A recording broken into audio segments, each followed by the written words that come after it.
Assalamualaikum warahmatullahi wabarakatuh. Di sini saya akan mengulas materi sesi ke-9 akuntansi manajemen. Sebelumnya perkenalkan, nama saya Nuri Arianti dari kelas manajemen 20F. Yang saya akan ulas materi yaitu tentang just in time. Menurut Henry Shimamura dalam bukunya Akuntansi Manajemen, just in time adalah suatu keseluruhan filosofi operasi manajemen di mana segenap sumber daya termasuk bahan baku dan suku cabang, personalia, dan fasilitas dipakai sebatas dibutuhkan. Tujuannya yaitu adalah untuk mengangkat produktivitas dan mengurangi pemborosan. Just in time didasarkan pada konsep arus produksi yang berkelanjutan dan mensyaratkan setiap bagian proses produksi bekerja sama dengan komponen-komponen lainnya.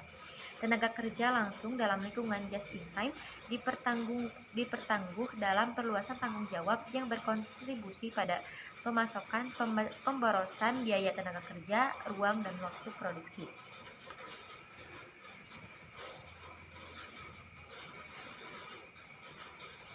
Pengertian just in time dibagi menjadi dua. Yang pertama itu big just in time dan yang kedua itu little just in time. Yang pertama, big just in time merupakan suatu filosofi manajemen operasi yang berusaha untuk menghilangkan pemborosan pada semua aspek dari kegiatan-kegiatan produksi perusahaan. Dan yang kedua yaitu little just in time, menekankan pada penjadwalan, persediaan, dan penyediaan barang maupun jasa di mana dan kapanpun dibutuhkan.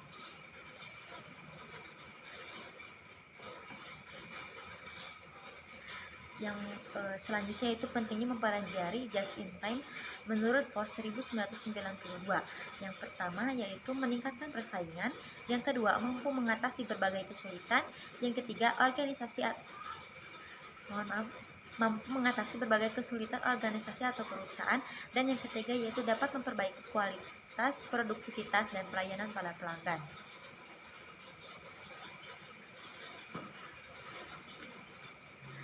Ada aspek pokok. Yang pertama yaitu semua aktivitas yang bernilai tambah pada produk atau jasa harus dieliminasi. Aktivitas yang tidak bernilai tambah meningkatkan biaya yang tidak perlu, misalnya persediaan sedapat mungkin nol. Yang kedua itu adanya komitmen untuk selalu meningkatkan mutu yang lebih tinggi, sehingga produk rusak dan cacat sedapat mungkin nol, dan memerlukan waktu dan biaya untuk pengerjaan kembali produk cacat, dan kepuasan pembeli dapat meningkat.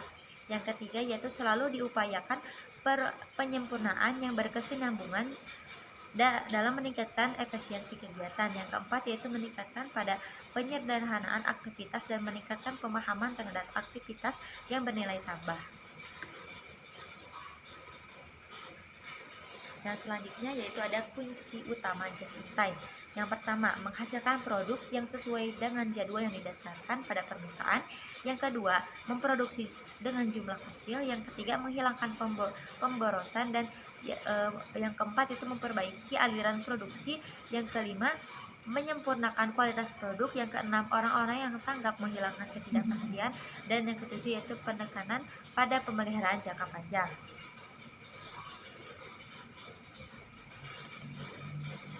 Adapun manfaat utama just in time menurut Heiger dan Render 1999.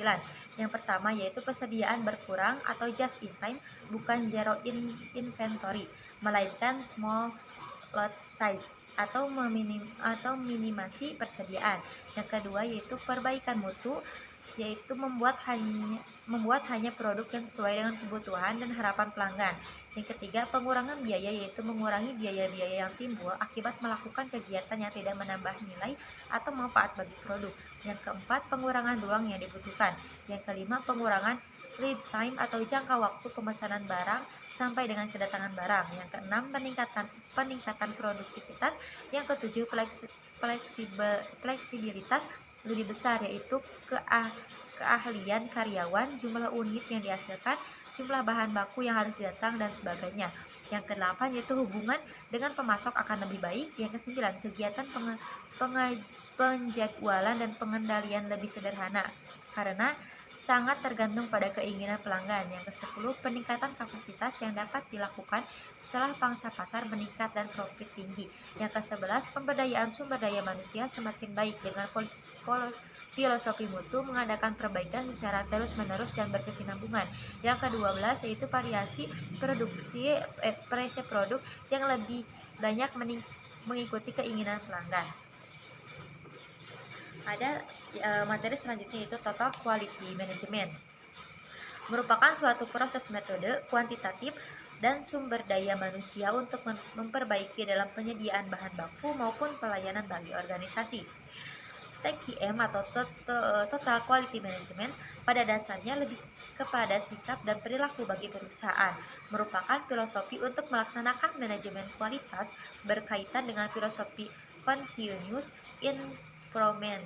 Artinya TQM atau Total Quality Management tersebut pada dasarnya bukan merupakan suatu program melainkan suatu pendekatan sistem untuk mencapai suatu level kualitas tertentu untuk memenuhi kebutuhan dan harapan pelanggan, yaitu dengan mengadakan perbaikan atau peningkatan yang tidak pernah berakhir. Selanjutnya ada yang digunakan budaya yang digunakan dalam melaksanakan TQM. Yang pertama yaitu komunikasi terbuka, yang kedua pemberdayaan, yang ketiga pencegahan kesalahan, yang keempat fokus internal, yang kelima kesesuaian terhadap kualitas, yang keenam perubahan dan perbaikan secara terus-menerus, yang ketujuh yaitu hubungan kerjasama, dan yang terakhir yaitu penyelesaian masalah hingga akhir masalah.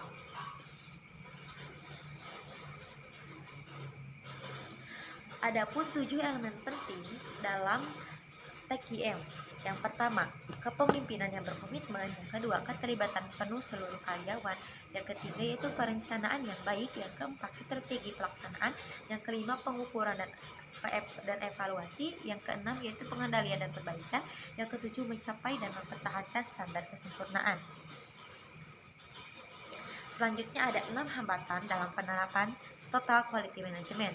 Yang pertama, bila filosofi TQM dipandang sebagai suatu kegiatan yang membutuhkan waktu.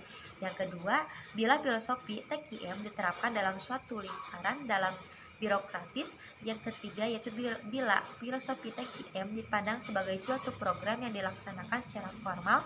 Yang keempat, bila filosofi TQM dilaksanakan secara kaku. Yang kelima, bila filosofi TQM dipandang tidak berhubungan dengan orang atau personil. Dan yang keenam, yaitu bila filosofi TQM sebagai hanya dilakukan untuk kelompok ahli atau spesialis.